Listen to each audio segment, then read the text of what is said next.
ငွေကြီးချမ်းသာမှုနဲ့စိတ်ချမ်းသာမှုတို့၏ကွာခြားချက်နဲ့စိတ်ချမ်းသာမှုကဘာကြောင့်ပိုမိုအရေးကြီးတယ်လဲတဲ့အခြေခံအယူအဆ concept ငွေကြီးဆိုဒီမှာဘဝရည်တည်ရန်အတွက်လိုအပ်သောရှင်သန်မှုဆိုင်ရာကရိယာ means of living ဖြစ်ပြီးစိတ်ချမ်းသာမှုဆိုဒီမှာလူသားတိုင်းအလိုရှိသော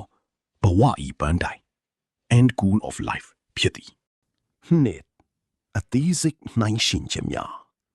ကဝယ်ယူနိုင်စွမ်းနှင့်ပိုင်ဆိုင်မှုငွေကြီးငွေရှိလျင်ကဘာပေါ်ရှိစိန်ခံပစ္စည်းများ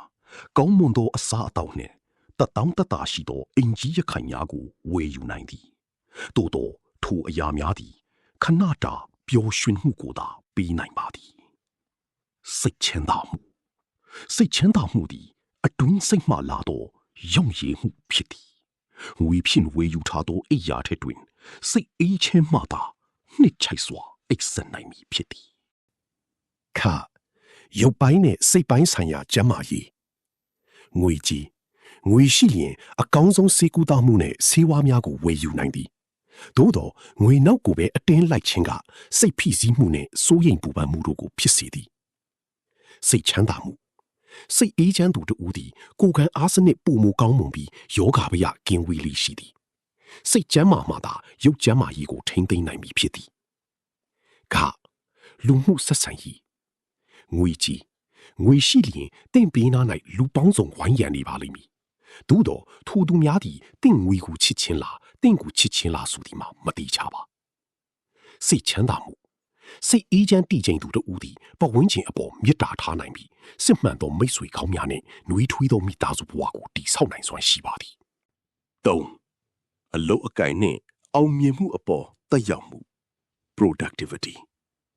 စိတ်အေးချမ်းမှုရှိခြင်းကအလုပ်ခွင်တွင်အောက်ပါအကျိုးကျေးဇူးများကိုရရှိစေသည်အာယုံစူးစိုက်မှု focus